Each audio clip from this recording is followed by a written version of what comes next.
Okay, good. It's 2 o'clock. I'm happy to see 172 participants right now in this moment. Again, in this closing session, I hope you enjoyed the breakout rooms and you enjoyed also your lunch break.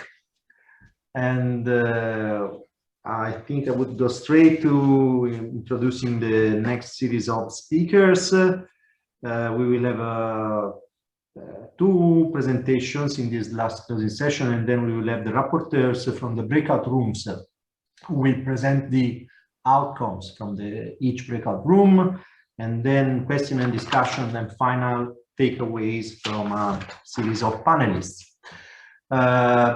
While we were in lunch break, we have started collecting the recordings from the breakout rooms, and all the slides and videos will be available soon on the ESPP website and in the YouTube channel. And of course, we will notify you, we will advise you as soon as they are available.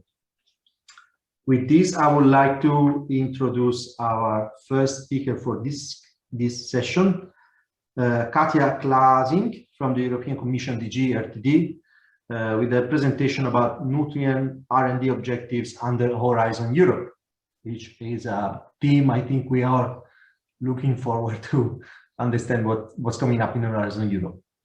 Katja, are you ready? Yes, I can see your microphone is on. You can share your screen. Right. And also, okay. Let me quickly share my screen.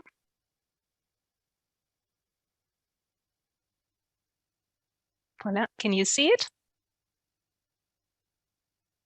Yes, now we can see it. If you can put it in full mode, that's better. Yeah, yes, of course. Thank you. Okay, thank you for the introduction. My name is Katja Klasins. I am working at the European Commission in DG RTD in the unit for circular economy and bio-based systems. Oh, very sorry. Let me just click this away. And I'm going to give you an overview of this as well.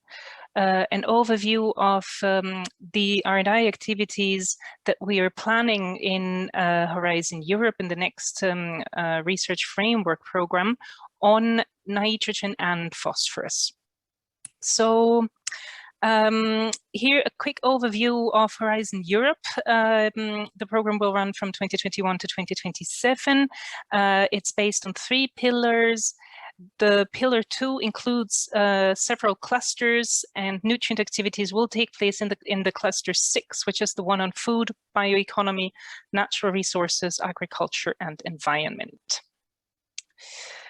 The cluster 6 further includes several different intervention areas: environmental observation, agriculture, food systems, and in the 7th intervention area on circular systems, we have placed the nutrient activities. The cluster 6 is trying to ensure targeted long-term impacts, and our activities will try to meet all these impacts.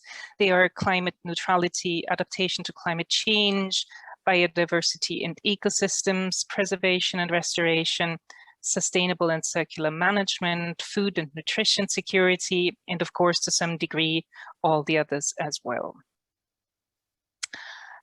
Cluster 6 is also trying to meet an overall expected impact on, that says, sustainable and circular management, and the use of natural resources as well as the prevention and removal of pollution are mainstreamed. So this should guarantee healthy soil, air, fresh and marine water for all of us.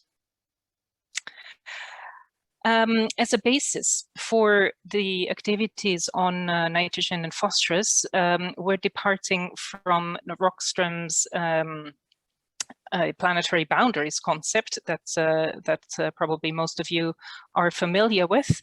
then you will also know that the boundaries for nitrogen are exceeded by a factor of 3.3, and for phosphorus this is a factor of 2.0. So this gives us lots of reason to get active there, because it has a lots of it creates lots of problems, obviously. We moved forward by identifying certain R&I gaps that we see on nitrogen and phosphorus management for the moment. We saw that there is still reason to fill some knowledge gaps on N&P thresholds, on flows and concentration in air, water, and soil. Then we see that the modeling and assessment data that we receive from member states do not always include emissions from all sources. We would like to look more at how technologies that recover N&P fertilizers from waste streams can be taken to the market. We then would like to see how recovered fertilizers impact the environment, and also how, to what degree they are reliable, they are socially accepted. And finally, we'd like to identify transition pathways to apply these regional concepts by defining a load target and by looking at ecosystem-friendly practices. So the planned activities in Horizon Europe will be the following. Of course, I cannot give you a lot of detail on these because the first work program of Horizon Europe has not been published, but just to give you an overall idea, we're going to look at a regional nitrogen phosphorus load targets approach, where we'll try to quantify nitrogen and phosphorus emissions from different sources in order to establish what maximum N&P load a regional ecosystem can take. And we'll finally try, of course, to establish a reduction target for the respective regional ecosystem. Then optimizing nutrient budgets in agriculture. This is to limit and reduce pollution, because usually there is an excess of nutrients in agricultural environments. There's a lot of nutrient losses in the environment from an excessive use, mostly, of course, of fertilizers in agriculture. As already mentioned, we're then going to try and assess environmental impacts and trade-offs for fertilizing products that are generated from secondary waste sources. And finally, at this stage, we're going to try and identify governance solutions that will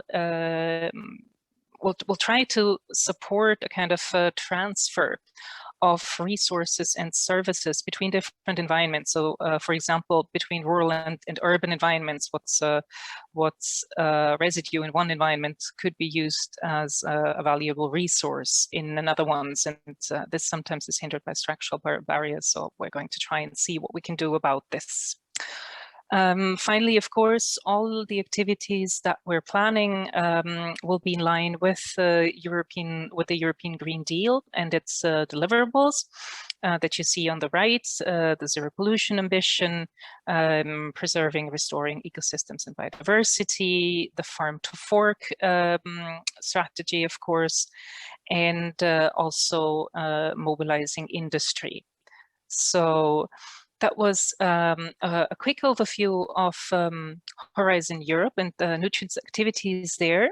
And since our colleagues from EASME, who are managing nutrient projects in Horizon 2020, could not join today, I will quickly present a few slides on what is going on in terms of nutrient activities in the Horizon 2020 management.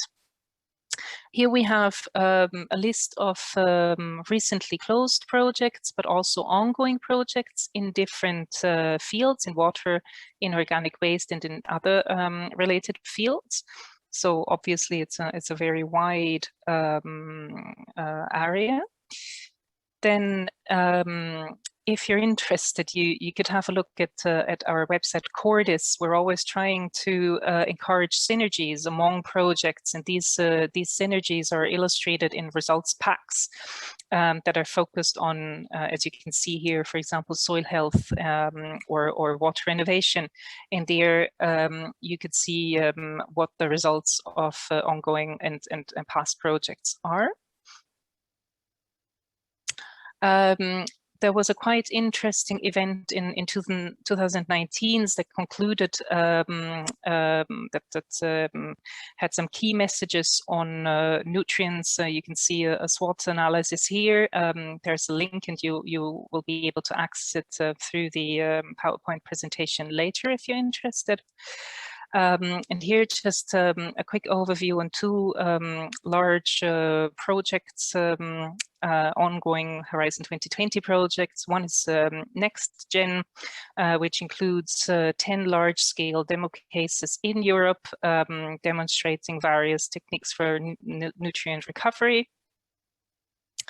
And Hydrosa, which is also doing demo cases in Europe on 25 replication sites, which are looking at several important activities in terms of nutrients. That was already everything. I'm happy to receive questions if there are any. Of course, if you have any specific question on Horizon 2020 projects, I'll be happy to pass these on to my colleagues. But that's everything for all. Thank you. Thank you, Katja. This was really a very interesting outlook. We do have a question regarding Horizon 2020, but Horizon Europe, and regarding the official publication of the work program. It will be very soon. It will be very soon, quite likely still this month. Thank you. Thank you. So, any other questions? I don't see any for the moment in the chat. I would like to invite, I see Ludwig maybe has raised his hand, and Arno maybe. Arno, okay. Just one question. Also, in regard to our morning discussion, Katja, you mentioned this policy governance projects or proposals or calls in the new working program. I think this is indeed a challenge to get information and knowledge transferred from our European research projects and activities to the national stakeholders, be it policymakers or advisors and other bodies that are involved in agricultural and nutrient-related activities. Do you have some specific ideas? Because even if you see an event like today, and you could expect that a large number of national stakeholders would participate, but this is not the case. We do not see, or we only see a few collaboration from ministries, from chambers of agriculture, and so on and so on. So do you have a specific thought or idea or incentive how this could be mobilized? Thank you, Ludwig, for the question, which is a very relevant one. We had the same thoughts, and our aim is to try and make these research activities as inclusive as possible. So we're planning to employ a multi-actor approach. Oh, I will start my video here. Sorry, I didn't see the prompt only now. Hello. Okay, so what you're seeing is of course very important. We're going to try and include all sorts of actors that are in any way important for nutrient activities. And since we're looking at different sources and we're trying to be exhaustive in the sources of NNP emissions, we're really trying to get all the actors on board, ranging from authorities, industry, farmers, civil society. So this will be a requirement in our research activities. I hope we're going to be able to respect that. Thank you. Thank you. Maybe quickly, we still have time for one quick question or comment from Arno, who raised his hand very quickly. Thank you. Thanks a lot, Katja. I just wanted to get it clear from you, because I have seen cluster 6 published already, as we all have. And so what is it exactly that hasn't been published? What is it that on NNP that's coming? And will it have the same deadline of around September? What's not published yet is the first work program for the coming 2 years, which will very soon be published. So there you have the calls for proposals for specific destinations in cluster 6. Does that answer your question? I'll claim ignorance. Maybe other people understand it, but if there's more coming, that's good. Okay. I guess what has been circulated are drafts, unofficial drafts, I guess. I don't know what you have seen. It's not officially published yet. Okay, so we have actually seen it. Yeah. Okay. Maybe that's it. Okay, thanks a lot. Okay, thank you, and thank you, Katja. And You're welcome. if I invite you to go through the chat window, if there are any other comments or questions from you, we can take them later. I would like now to invite my colleague Lapo Bracconi to give us some updates regarding the database on nutrient R&D projects, the inventory that the Phosphorus platform is managing. Yes, thank you, Maurizio, and a good afternoon to all of you. Can you see my full screen slide here? Yes. Okay, beautiful. So first of all, I would like to say thank you to all of you for contributing to this event, either by organizing, presenting, or attending. My name is Lapo Bracconi. I am from ETA Florence Renewable Energies. We are the consultancy firm which is currently supporting the ESPP with its overall communication strategy, for example, by providing assistance in organizing events such as the one in which we are here today. As part of our ongoing collaboration, we have also been curating and updating an inventory of nutrient recovery R&D projects. And today I would like to briefly introduce you to this very interesting tool that ESPP has made available. So first of all, I want to give you the information on how to find it. The database is available in ODS format at this address, which you see at the top of the slide. And here there are 2 screenshots to show you how it looks like. It's basically an Excel spreadsheet. And here on the left, you can see the tab with the overview of all the projects, which are divided in 5 categories. There are ESPP members, then there are running projects, EU funded and regionally or nationally funded, and then finished projects, either EU funded or regionally and nationally funded. Then here I give you a close-up on how they are categorized and all the details the profiles of the projects include. So acronym, full name, description, start and end time, funding mechanism, contact information, website. So it's a very broad and inclusive database, but you also have all the information you need to put yourself in touch and reach out to these projects. These are the numbers. We have currently 453 projects in total in the database. And here you can see all the numbers for all the categories. Basically, the strength of this database is that it is a very unique database, since there are no other repositories of projects that include both EU-funded projects with many funding programs, such as Horizon 2020, LIFE, Interreg, but also nationally funded projects. It is a tool, like an information tool that founders, research, and industry members and stakeholders can use to make them to create and have an idea of what is the current state of R&D relating to nutrients and nutrients recovery, both at a European and a national level. But it can also be very useful for proponents of projects to basically scout for potential members of consortia to manage new projects. So it can be like a due diligence tool to double check your proposals for added value. So it's a tool to enable synergies and partnerships. And it's also a tool that will enable you to assess the added value of your proposal. You can use it to check whether what you want to address with your proposal has already been made, so to avoid duplication.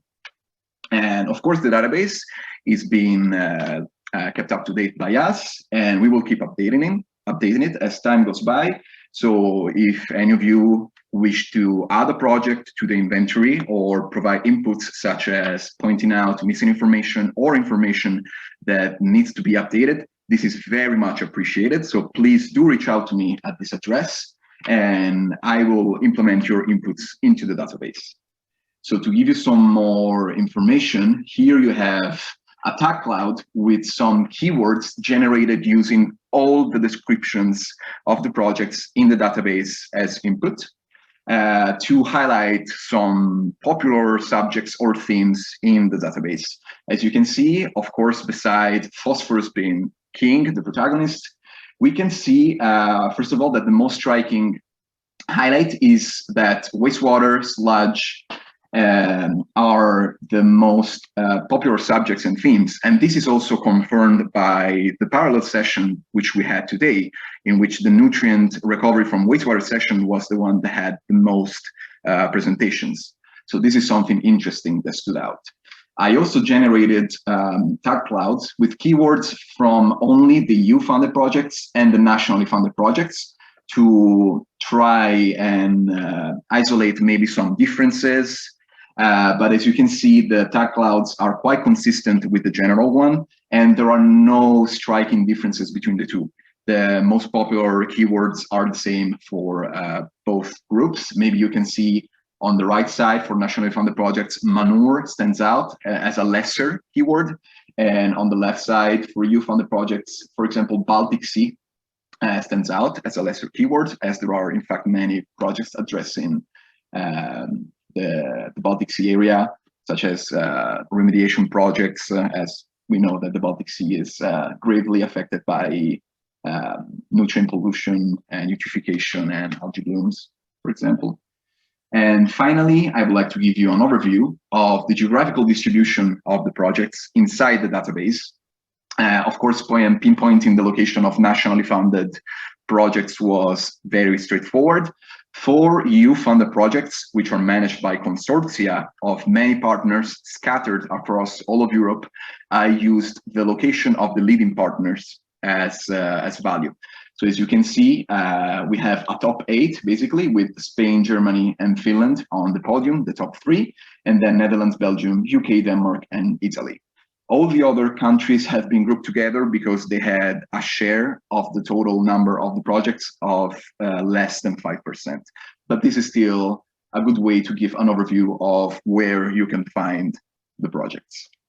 So this was all from my side. Thanks to all of you, and I'm looking forward to receive inputs from all of you, whether they are new projects to be added or new information, and I wish all of you a pleasant continuation of the event. Thank you very much. Thank you, Lapo, and you can all find the link, the direct link to the database in the chat window. Thanks to Chris for sharing. I see a question regarding the technology readiness level of the project. I don't think we have any distinctions on that yet. No, we haven't included such categories in the database. For the European projects, I recommend you check whether research innovation actions normally are for lower TRL projects, whereas innovation actions are for higher TRL projects. This is something we could keep in mind maybe in our, Yes. as Lapo said, it's a living document. So yes, it's a work in progress. So there is more details. Yeah, there is a question on what are the plans to keep this database up to date. So we will keep updating it with new inputs coming from ESPP and from the broader community of researchers. We received some inputs this morning as well. And we will also keep scouting for new projects and new information, and we will update it in time. I see Chris raise his hand. Chris, please. Yes, a comment derived from your word analysis is that to some extent we get the answers that we ask for. And I think ESPP has traditionally been more orientated towards phosphorus recycling than phosphorus management. I see from what is proposed in Horizon Europe a certain accent on optimizing agricultural nutrient budgets, on regional targets, on thresholds and so on. And obviously that fits in with the Green Deal and Farm to Fork objective of reducing nutrient losses. And I think we need to increase and better inventory the projects, many projects working on best environmental management practices, buffer strips, reducing agricultural losses and so on, some of whom are here today, and we had some of them in the parallel session, and also to make the links between those projects and fertilizer use, obviously, because that is clearly in the Farm to Fork. So I think that's something we need to take forward, is to better engage with the eutrophication and the agronomic community on nutrient losses and the impacts on surface waters. Thank you, Chris, for your remarks. And I would also like to take the chance and invite everyone here to provide feedback and ideas what you would like to see from this research projects database. Personally, I think it would be quite useful in this proposal stage to identify what your project, to benchmark your project ideas with what has been done or is being already done. I think we can move on now to the next part of this session, which is the summaries of the outcomes from the breakout sessions. So I would like to invite the rapporteurs in order of the different breakout rooms. I think the first is Marina et al. From the manure recycling breakout room. Marina, can you share a couple of highlights and remarks from the breakout session? Thank you. Hello. I'm not sure if you can already see my screen. Yes, we can. Very good. And I have to go into presentation mode, I guess.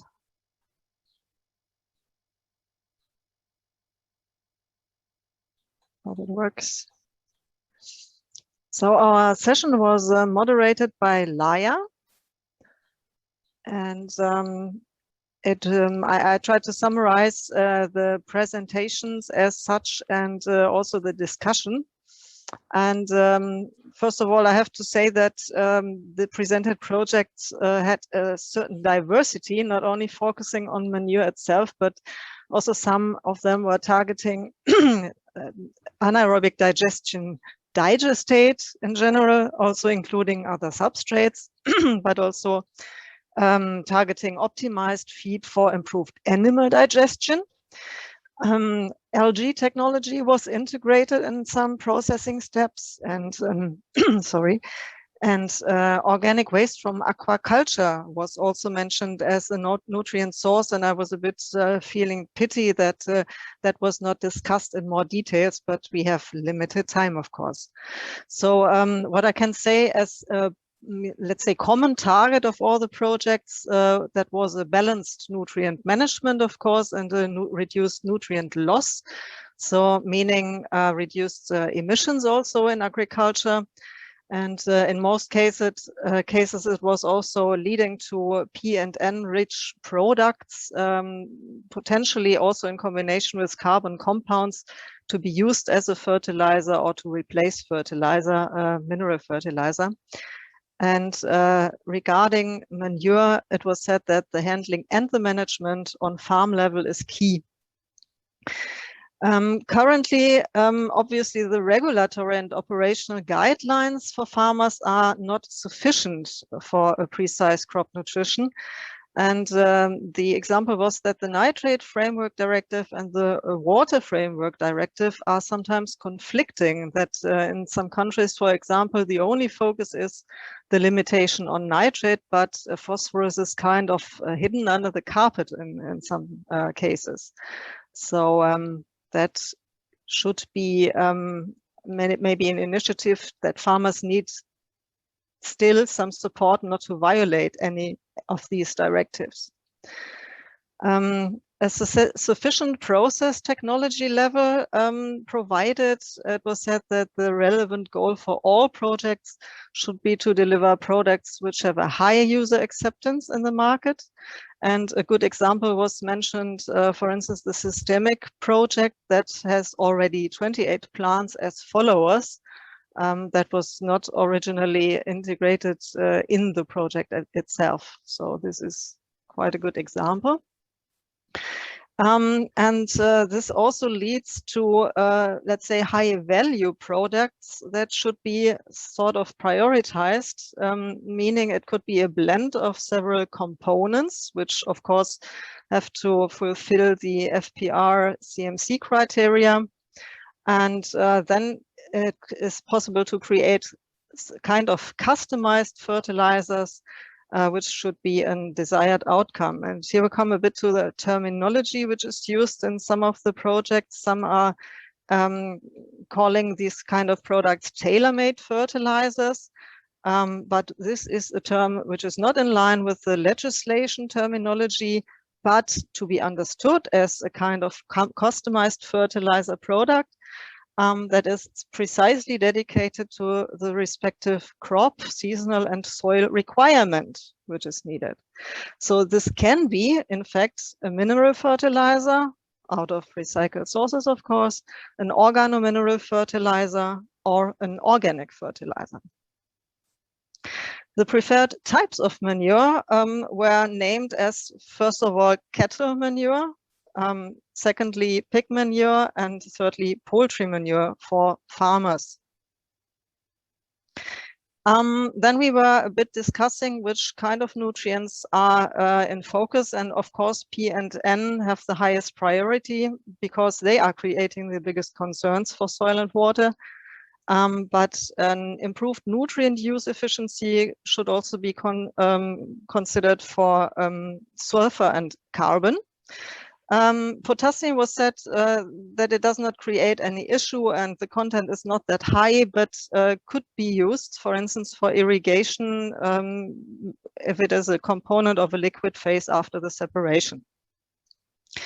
Still open points, what I found was a bit discussed, but not, we couldn't come to a conclusion. What about the investment and operation costs, transporting distances? Will the market be ready for such kind of recycled products? And what kind of supporting tools will be provided to enable all of this along the EU Farm to Fork strategy? And maybe this is linked to what Katja Klasins was already referring to. So we are looking towards what is coming now.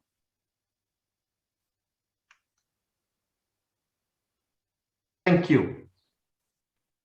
So I think this is the last remark, right? Yes. Marina? Okay. Yes, this is it. Thank you.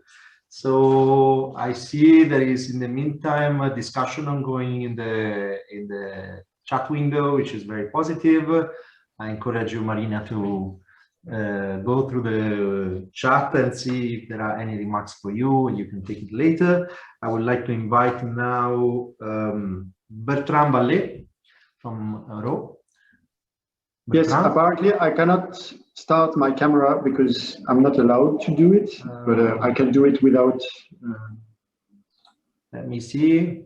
Try now. Yeah, yeah. Okay. Right. Yeah, perfect. Now I can see you. Or you can see me. So let me start my presentation. Okay. And I hope you can see the right slide. I'm not sure of this. Yes, it's not in full mode. Yeah, okay. Yeah, now it's in full mode. Okay, perfect. So this session was a bit difficult for discussion because we had lots of presentation. We had 22 projects presented in 1 hour and 15 minutes. So it left very little time and no time actually for discussion. But we anticipated that a bit, and we had a discussion on Jamboard. So I will come back to this afterwards. So 22 presentations, more than 150 participants, so a very active field.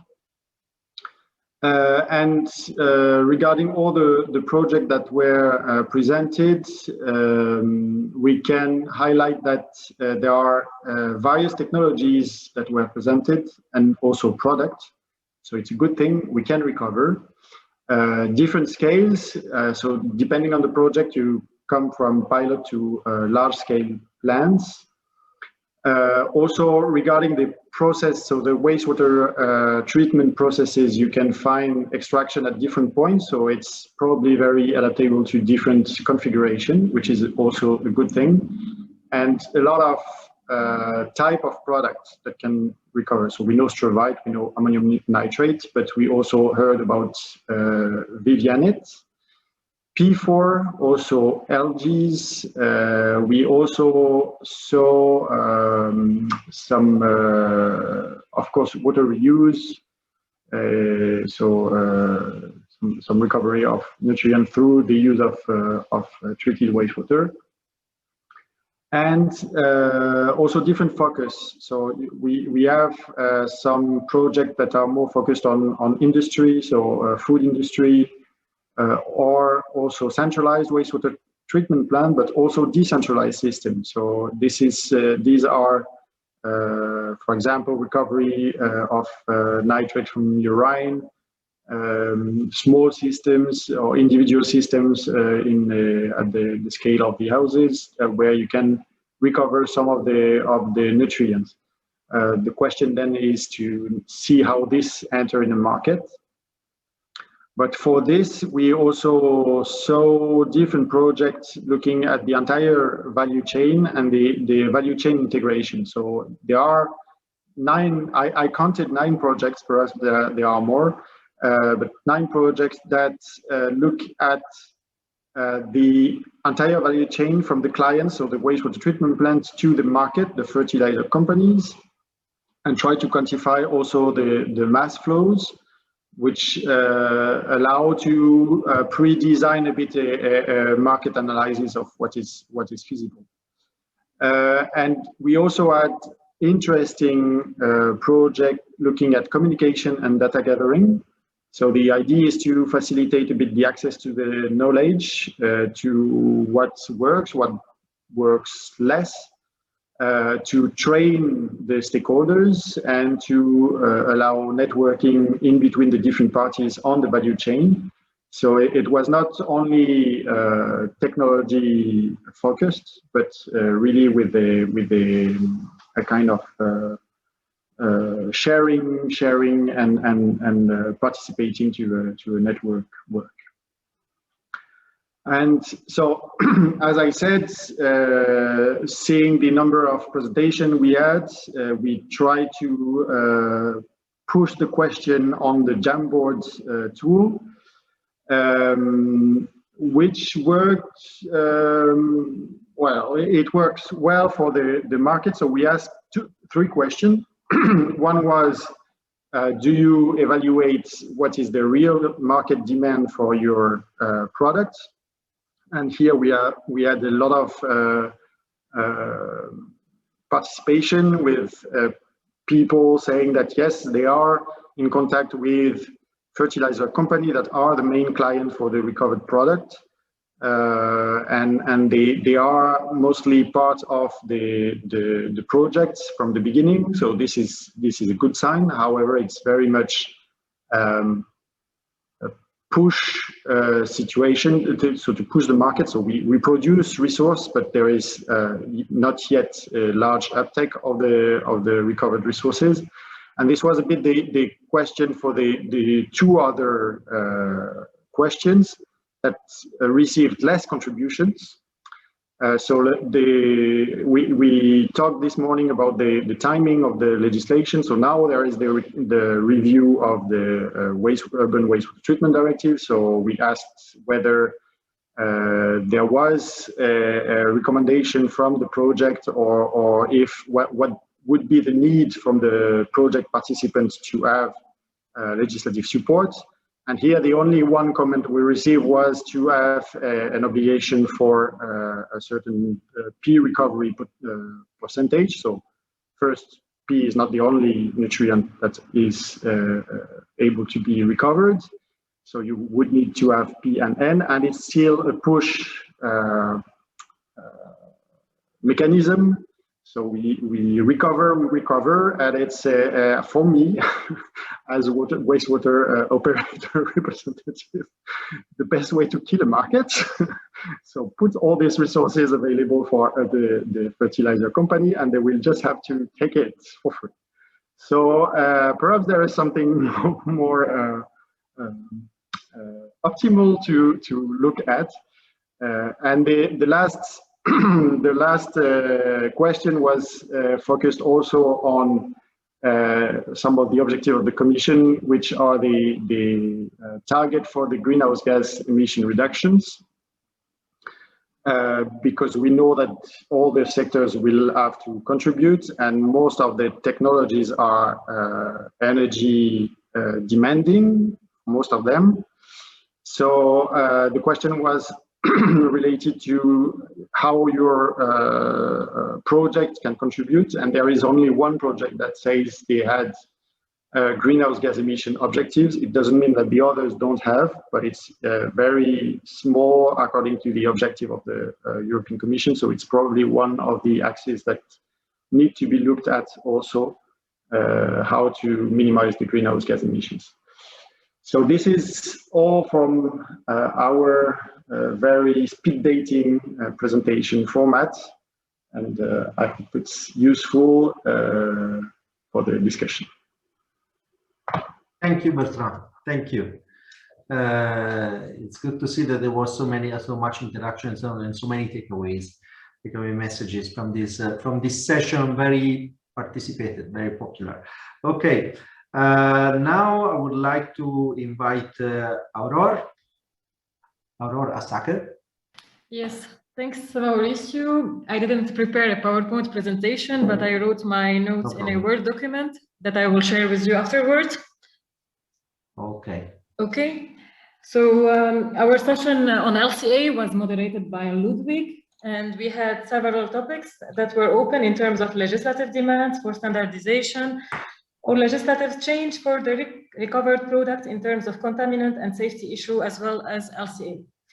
So I will start with the LCA, briefing on the presentations that were given.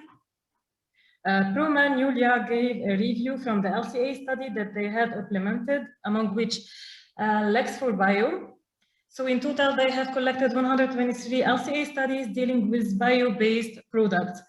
A lot of these studies include field studies, but also they have a majority of the LCA, 2/3, assumed 100% substitution of mineral fertilizer, which is problematic. The AMT mean Albicarmo of the CNRS showed that besides using phosphorus as a BBF from a wastewater treatment plant, we can use it as a catalyst for batteries. Université de Liège showed that the methodology used in phosphorus in system expansion, and they showed that the limit of zinc and copper in the fertilizers product regulation should be further specified according to plant and soil type. According to Liège also, both systems, Euphoria and Struvia, have environmental benefits compared to the reference scenario, and they are more in line with the environmental regulation. Ghent University gave specification on LCA of struvite recovery and the comparative assessment of wastewater sludge, and used within the Nutri2Cycle project. They compared the statu quo in Belgium versus the phosphorus recovery as struvite or as ash. And they showcased two models. In the first model was on wastewater treatment plant with struvite recovery versus mineral fertilizer. And then the second model comparing sludge mono-incineration versus ashes. And for RAM for Life, they presented the different approaches between centralized and decentralized wastewater treatment plant. And the wastewater to return project presented the model they adopted for LCA and risk assessment. I just hope I didn't miss any information. And for contaminants, Ghent University gave the example from the Interact project, Phosphorus. So according to that project, heavy metals should be limited of metals to phosphorus ratio unless the phosphorus concentration is first standardized and the contaminant limits are adjusted accordingly. The methodology used in Phosphorus is system expansion, and the limit of zinc and copper in the fertilizers product regulation should be further specified according to the plant and soil type. Here again, within the contaminant part, Thomas Moore gave the example of the work they are doing in Flanders. They want to use algae grown on liquid manure as a feed for chicken. But the main problem is that no legislation for this type of application of macroalgae from liquid manure is available. And yeah, as a conclusion, we couldn't draw a final conclusion. So there are still many discrepancies between the LCA studies, which makes it difficult to compare between them. And again, here we refer to Julia or to Proman presentation, where she mentioned that the majority assume that bio-based product has the same use substitution rate of mineral fertilizer of 100%, which is problematic. And the moderator, Ludwig, mentioned that it's necessary to make a common ground, such as type of wastewater treatment plant, units for expressing phosphorus availability, and as well as other parameters to allow a good comparison among the LCAs. Voilà. Thank you, Aurore. Okay, so I think we can continue with our rapporteurs. The next one is Ana Robles Aguilar. Yes. Ana. Okay, can you see my screen? Yes, if you can put it in full mode. Okay, now we have it.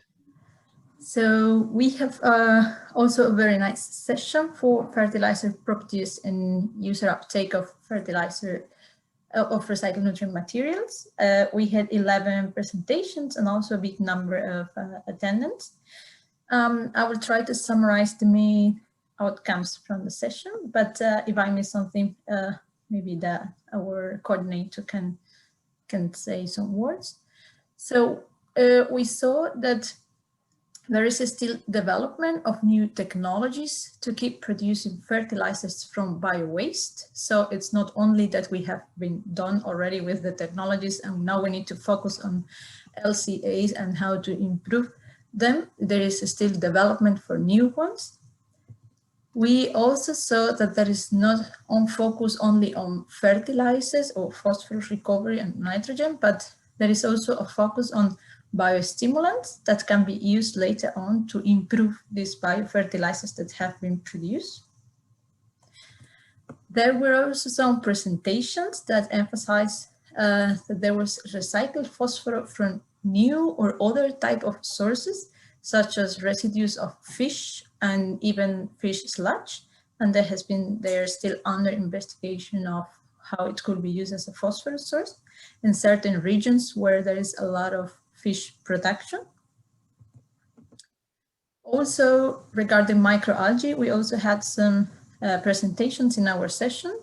There was one that reported a large-scale production for sustainable biorefinery use of the microalgae, and they have several demo facilities and different agriculture, but also aquaculture products that has been developed and that are legally accepted. Also, in our session, 2 Marie Curie actions were presented. One focusing on upcycling of new bio-based fertilizers from organic waste, and one dealing with the removal but also the recycling of phosphorus together with iron from surface waters. And they present this new generation of scientists that are working and becoming experts also on these topics. Some of our presentations, they tackle the valorization of urban waste with a focus on ethanol production, not only what we are more used to see of biogas production with digestate as byproduct also in that case. So it's not only focused on the ethanol production, but they also include later biogas and they obtain digestate to use as a fertilizer. And we discussed some other alternative purposes of the recycled phosphorus that we saw in one of the presentations. For example, its application to enrich some larvae that will be used as a source of protein for animal feed, for example, to feed chickens. So this larvae where you feed with this recycled phosphorus. We had some examples of more into the agronomical part of some how to increase the phosphorus efficiency in legumes from recycled PE sources, and they were analyzing in long-term field trials. There were some discussion going on the difficulty to find low PE field trials where you can test this in the long term. And then last but not least, we had Yara representing one fertilizer company that comment that they don't foresee, of course, 100% of replacement of the mineral fertilizer, but the contribution of this bio-based fertilizer can be very significant in the market. So I think I covered more or less all the points. Thank you, Anna. Thank you. So I see there are some questions in the chat, but maybe we can keep them for the discussion. Now we have the last of our session rapporteurs, Kimo van Dijk from Wageningen University. Hi, Kimo. Yeah, please. Hello. Hi, I will share my screen. So we are the session about nutrient stewardship, led by Chris Thornton of ESVP and myself. We had presentations of very different projects, I would say. So to name some of them, the EcoStat nutrient work, the Recap project, Refocus, Lexo Bio. Could you put it in full screen mode? Oh, yeah. Thank you.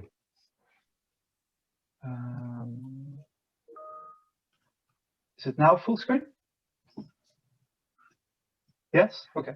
Yes. So these projects, the Lex4Bio, Relax project, Prosumer, NutriFlow, Grass to Algae, and a project about gypsum application in Finland. Now we had some discussions, and now I will highlight some of the conclusions or major research topics that can be covered in the next years. So first, there's a need for more research on the establishment of nutrient thresholds for water quality targets in lakes and rivers in Europe. Also, specific research questions are linked to transboundary lakes and rivers, so that's a special situation. There is a need to train new researchers for upcoming actions that are needed for nutrient stewardship. So we really also have to focus as research community on the training of new researchers. Studies are needed at different scales. So that means that was presented by the UK project that you need studies at the catchment level, but also at the food system level. All levels have different questions and answers. There is a need to bring demand and supply of nutrients more together. One of the projects was developing a planning tool to match that regional demand and supply. So there's more work to be done there. There's a lot of work to be done with environmental impact assessment, especially to assess the effect on soils of bio-based fertilizers, for example. There's a big challenge in on the one hand maintaining soil and food production, and at the same time also reduce environmental impact. There's a kind of dilemma in that. So there's a lot of new research necessary to bring those two objectives together. There was a presentation, very specific, but very nice, about biotechnology, how it can be used, how we probably should use biotechnology also more to work on nutrient stewardship. In the past, it was done or is used in wastewater treatment, but we can use it maybe more in other sectors and with other flows. There is more research needed for businesses, business cases, business strategies, cost-benefit analysis, sustainability assessments. There is a need for nutrient flow analysis, as was done in the last 10 years. It would be nice to build further on what has happened until now. And as always, data is limited, so there should be a focus on better data, databases, factors, model approaches, etc. And also link it to existing databases. That was also presented by the project. Second sheet, and that's the last one. It's very important to bring results from research projects to farmers, to bring recommendations into action. A key role there is for farmer associations and advisory bodies. So we should have those actors more on board in research projects to get out with the results and to have impact. There's a need for more policy research interaction from the start of a project to make it possible to use research outcomes in new policies that have to create it. We have to change policies because of circular economy, let's say. In research, it's very important to take different farming systems into account because it can be very different, and then you can also make your recommendations more specific to the sector or to a region. In case of stakeholder engagement, there is a need to take a structured approach. So have interviews, for example, but do that in a structured way. And in general, there's a need to work on integrative, complete solutions. So, for example, take many nutrients out of a waste flow and not a single one, and also focus on technologies that have a multiple that aim and solve multiple challenges. We have to work on consumer and food industry acceptance, especially for bio-based fertilizers. That's linked with risk assessment, and especially also the interpretation of those risk assessments. In case of research models, it would be nice that they show more the effect of certain measures, so that it is becoming more clear for actors like a farmer, what if he changes his fertilization regime, what will be the impact? And then also cost aspects should be included, especially for farmers. That would be very important.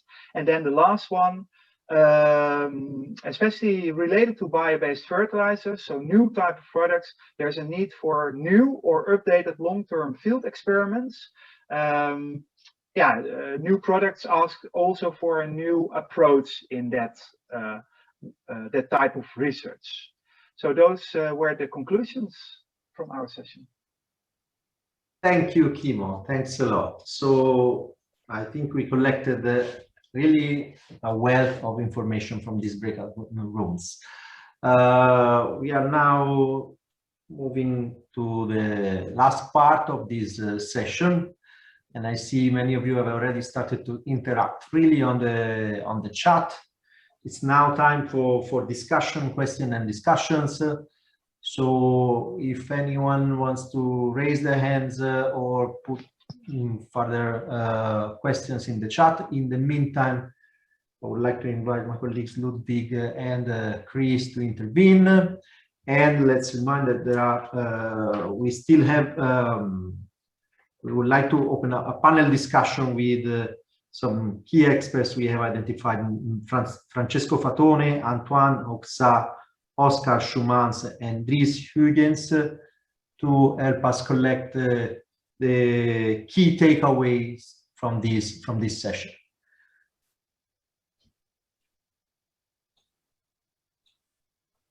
Ludwig,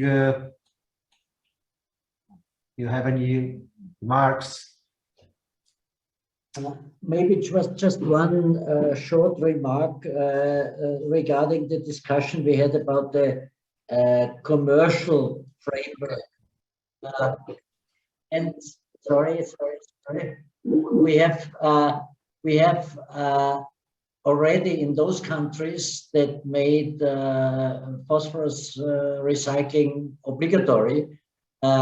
It's getting clear that the polluter pays principle will prevail, and the polluter who puts the nutrients to the wastewater system is the consumer, is the citizen. So the citizen will pay for the cost difference between primary nutrients, mineral and Haber-Bosch based nutrients, and secondary nutrients. Where we do not have such a system is the farming sector, because in the farming sector we hardly can put this burden on farmers. So we need a different setup, and we have discussed last week that maybe if we recycle nutrients and replace, particularly in the nitrogen fields, the Haber-Bosch based nutrient, we can probably, or we could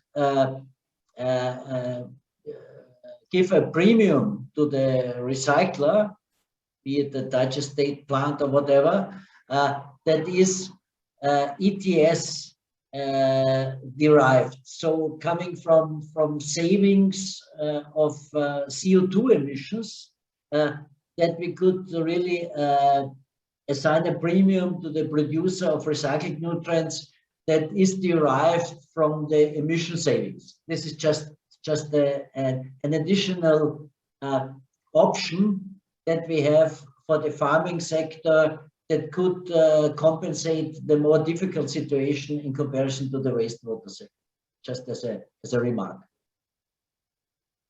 Thank you, Ludwig. And in the meantime, I see Chris raised his hand. Maybe would you like to comment? Yes, at least two of the sessions and another indirectly referred to links between fertilizer policy, fertilizer use, and nutrients and research, and then on the other hand the Water Framework Directive, the Nitrates Directive. How is it planned to take that into account in Horizon Europe? How is it planned to bring together the actions on regional targets and governance in Horizon Europe with what is done through the Water Framework Directive in local water basin management committees? And I have a particular interest because I'm in our local water basin management committee and I see how it functions and the problems we have. So we're very interested, and we do use some research to try and support the local policy which we develop and implement, because we have a regulatory power to some extent as a water basin management committee in France, at least. So I'm interested to know how how Horizon Europe plans to bring together the Water Framework Directive and its local management tools with the research that's ongoing into nutrients. Very interesting question. Maybe this is for Katja. I don't know if Katja can have some remarks on this. Katja Krasink. Or yes, Katja, I see your. Okay, please go on. Hi. Hi again. Chris, yes, I can answer that question, but not right now, because you know this will go into the details of the calls that have not been published yet. But let me just tell you that this is something that we try to take into account. So at least we've tried to include it in the calls. Let's see if we'll be successful with it. When it's published, maybe you contact us and we'll discuss it in more detail. Okay. Thank you, Katja. We understand. We are all eager to see the official and final work programs of Horizon Europe published soon. We'll hopefully very soon. Okay, I see Michael Struve. I hope I pronounced it correctly. Raised his hand, and then Arno. Michael Struve, if you wish to intervene, please. Maybe it was a mistake. Okay, Arno. Okay. Thanks a lot. Addressing Chris Thornton's question. I don't obviously fund these projects, but I'm a consumer of a lot of this research, and I'm interested in seeing development here. But I would stick my neck out and say that the Nitrates Directive in many ways is in violation of the Water Framework Directive. And that's because it, in a biased sort of way, defaults in surplus phosphorus. Farmers are following the rules, but they're caught in that bind. So I think for the farm to fork initiatives and fast, we will need to rethink the Nitrates Directive and give it a lot more diversity so it starts taking on NNP. And that's the kind of stuff I'd like to see in the Horizon projects as we move forward. Okay. Thank you, Arno. I don't see any other raised hands. Michael, in the meantime, he opened his mic. You wish to make any comments? Is it possible to hear me now? Yes, we can hear you. Okay. I'm very happy to be part of these presentations, but I'm missing really the pyrolysis or thermolysis of slaughterhouse waste. We have the highest results with slaughterhouse waste, and this Struve's report is showing a lot of good things. And with the thermolysis, we can produce phosphorus, we can produce fertilizer, and we produce biogene oil. We have a complete product from thermolysis, and this is the way out for the phosphorus recycling and also for the reduction of the carbon footprint. This is the way out, and you see in the Struve's report, they are talking about pyrolysis of slaughterhouse waste, and nobody is talking about this technology, and we have it since 6 years on ground. This is a problem, and we should bring it into the European horizon, that slaughterhouse waste is the biggest issue to bring good fertilizer and good oil without carbon footprint to the world. Thank you. Thank you, Michael, for this indication. I see in the meantime, Chris is asking is if any of the projects here today has any experience in local water basin management committees. If anyone has wishes to share any experiences, feel free to do. Okay. I don't see any other comments in the chat. I see a comment from Edward Soneus that pyrolysis materials will be included in the next CMC 14. I'm not sure, I'm aware what it is, but these are some comments to the last remark from Michael. Gunnar Tellin, yes, please. Yes, Gunnar Tellin, Ecobalance Sweden. I would like to address the question about regenerative agricultural management, which has not been raised so far. This is reflected, for example, in the Soil Health and Food Mission proposal. So if we're going to work with soil health, it's not just enough to replace artificial fertilizers with nutrient from recovered sources. We also need to change how we actually manage nutrients in agriculture, and so the discussion on recovery is a lot focused on just replacing one-to-one artificial nutrients replaced by recovered, and go on with conventional management in agriculture the same way. If we do that, we will not be able to promote soil health. So recovered nutrients must come together with other management practices, how we can promote soil health if we're going to be able to really change things in the long term. Thank you, Gunnar. Any other comments?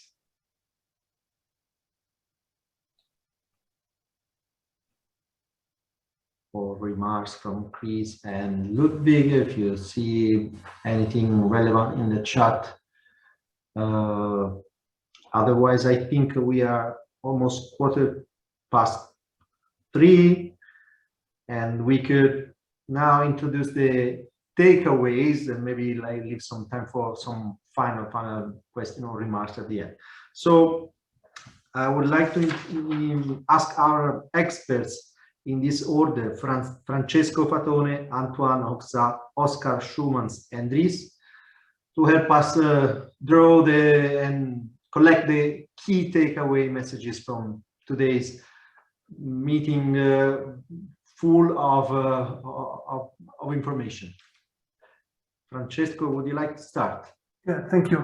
I have also prepared one slide just to summarize it. Okay.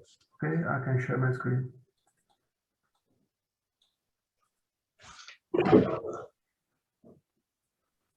Okay, you should see my screen right now. Yes. Okay, and you should see it in once. It's in full mode now. Excellent. So I have actually 6 main take-home messages, but the keywords, that is the storyline of these take-home messages, are harmonization and alignment. First of all, from the project that we heard in different sections, the major focus about nutrient management is within the water, energy, food, ecosystem, climate nexus.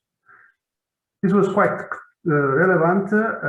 Bertrand was saying that climate was not considered from many projects, but is more and more a major issue, even in alignment with the Green Deal. And at the moment, we have been validating the technologies and also assessment tools, very complex, that are based on our solutions, but still governance is not integrated. This is still a major challenge.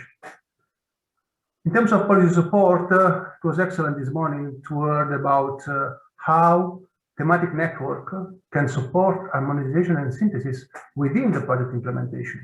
This is crucial because within the project implementation, bear in mind that we still have budget to work and implement activities to have impact on policy. And we had a few examples presented.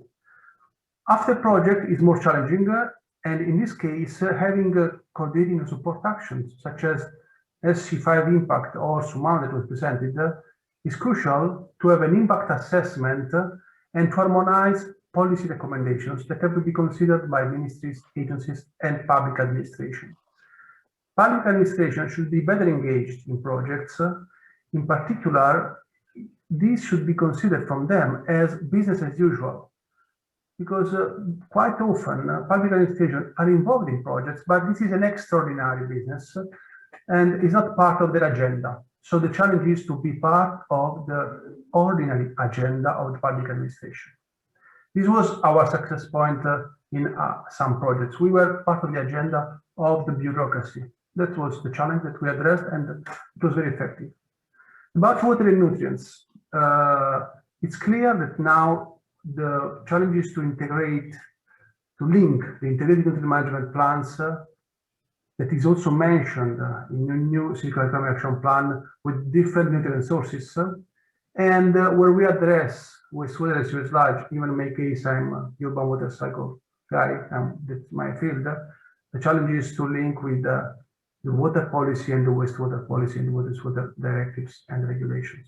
But the momentum is now, because in these years, we are revising all the main directives and regulations. So now we have to act. In the innovation actions, several technologies have reached TRL 7 to 8, but still the wider market uptake has not been achieved, quite often because of national or regional end of waste and regulatory barriers. So again, this is a major issue that is currently discussed within the revision of the sewage sludge directive. If we consider the place and importance, of water and nutrient, we can see that in Northern Europe, these are hot topics that are quite transversal. While this morning we had a presentation from a LIFE program, and it's clear that it's an excellent program to address the nexus challenges as well, because water, nutrient, climate, soil fertility are key issues there.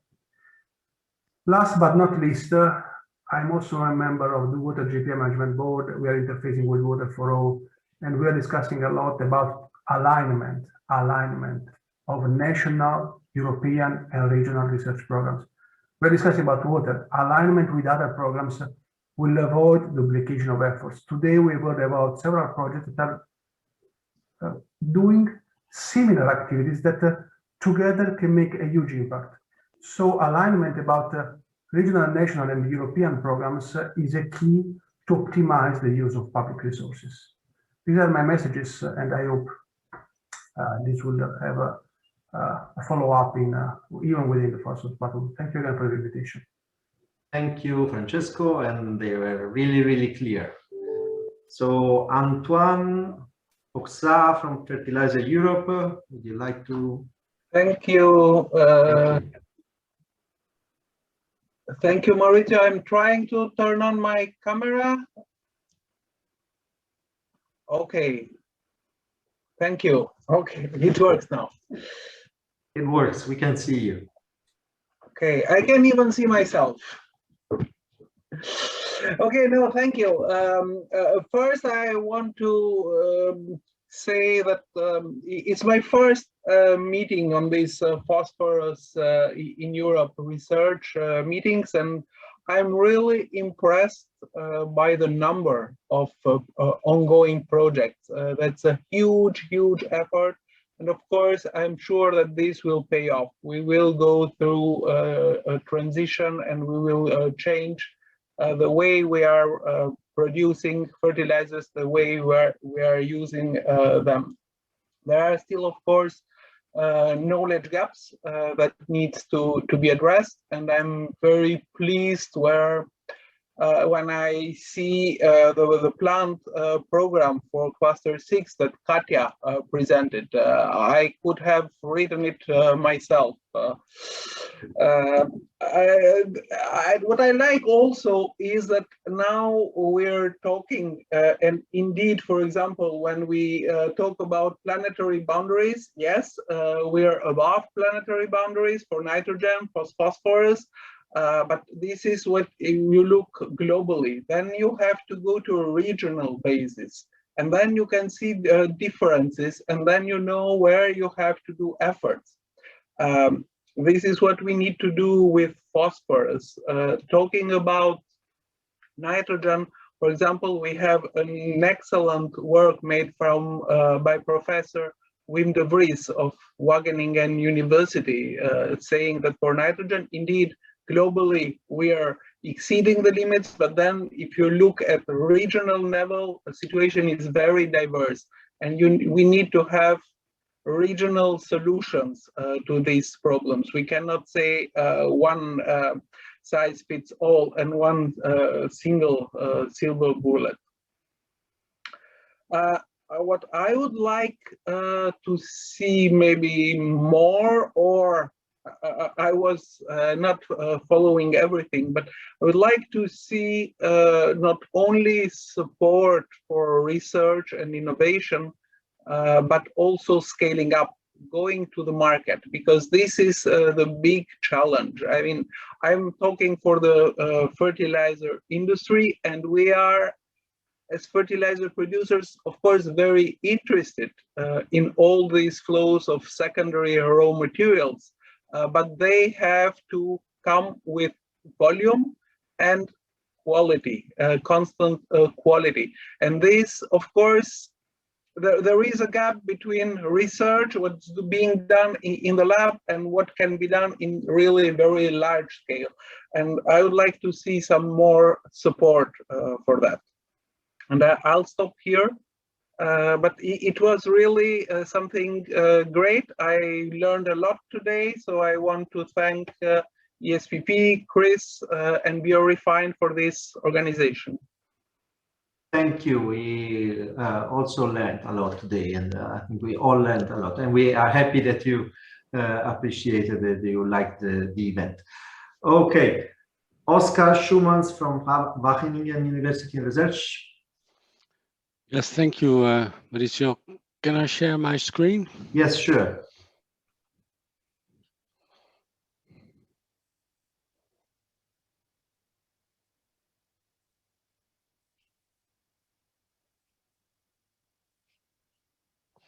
So for the moment, we can see your desktop. Yeah. Okay. It Okay. will pop up now. Yes. Can you put it in full mode? I will put it in full mode. Thank you. Thank you.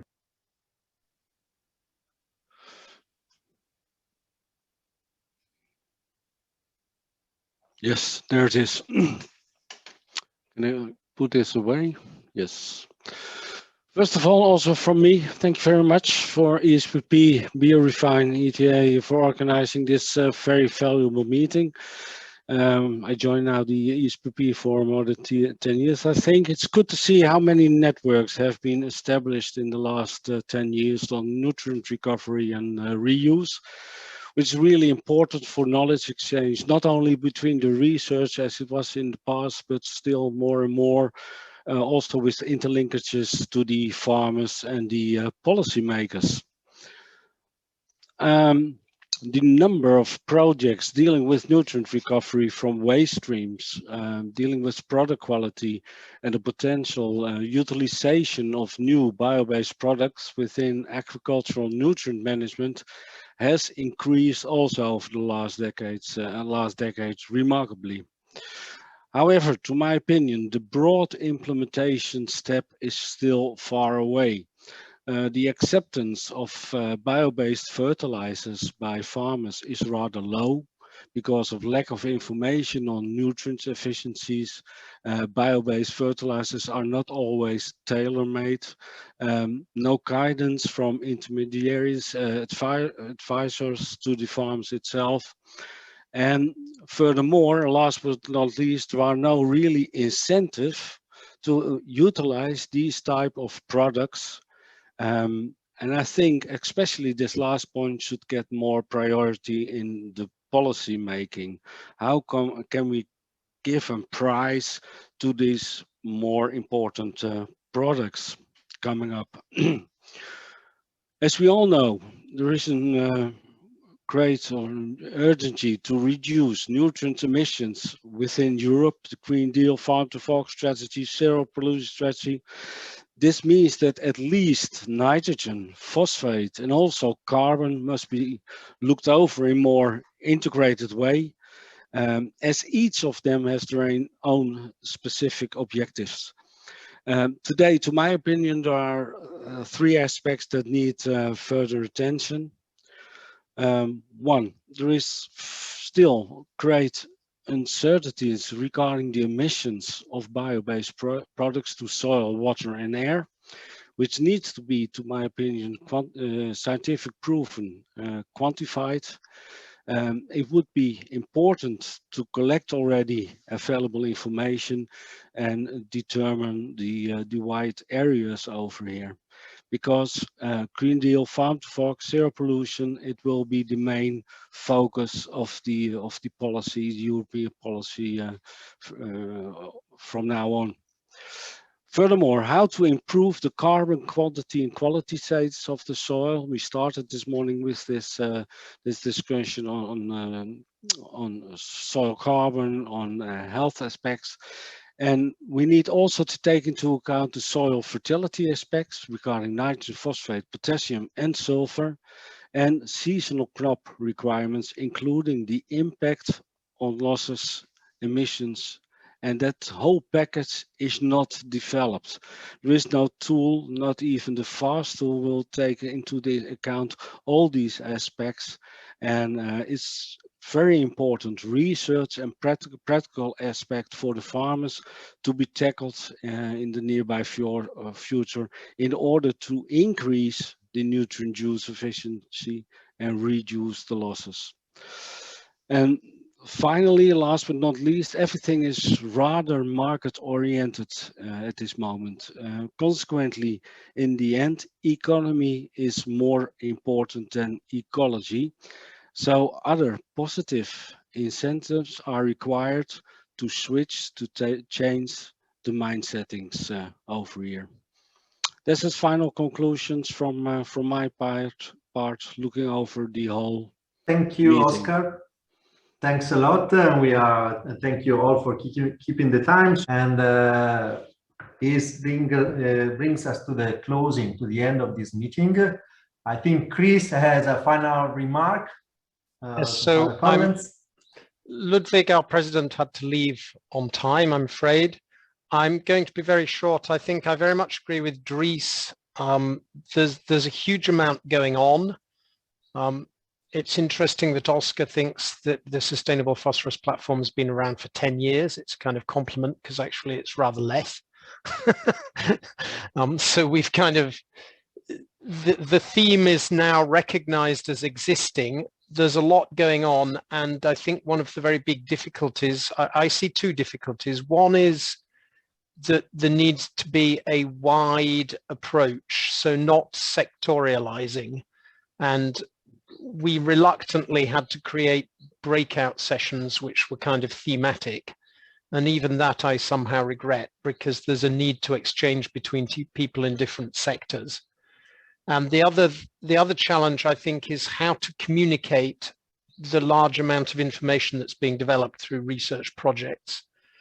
And I think one of the difficulties for decision makers and farmers is that there are different research projects, each producing their own communication tool, each with their own workshop, each with their own conclusions. And those of us who are not in research don't have time to look at the different projects and bring those together. So there is certainly a need, and we're seeing a number of these, but there is a need to look at how to develop tools to bring together conclusions which are agreed between a number of research projects, not competing conclusions from different research projects. But I think seminars like this contribute to trying to do that. And I see also the European Commission is actively encouraging that. So I'm positive for the future. And I think that's something we need to go on thinking about, how to better communicate together rather than communicating project by project. Thank you very much for all of you for participating. Thank you for the speakers for keeping time. Thank you to ETA for doing excellent job in organizing, particularly as it's an Italian bank holiday today, and so they should all be on the beach or whatever Italians are allowed to do at the moment, depending on COVID restrictions. So thank you very much. It was well organized, and I didn't do any of the technical organization, so I can say that with no problem. Thank you to everyone for participating, for the input in the chat. And we will circulate a sort of edited version of the chat. We won't edit out the content, we'll just edit out the chat comments, which, like, can I have the slides and I'm about to leave. We will also circulate the fully updated list of participants with emails for all those participants who agreed to share their email. So you will have the tools to network between yourselves, and we will make available, as soon as speakers have agreed and updated them, the video recordings and the slides. So thank you very much, everybody, and have a good what's left of your afternoon. Thank you all, and bye-bye. Thank you. Bye. Bye.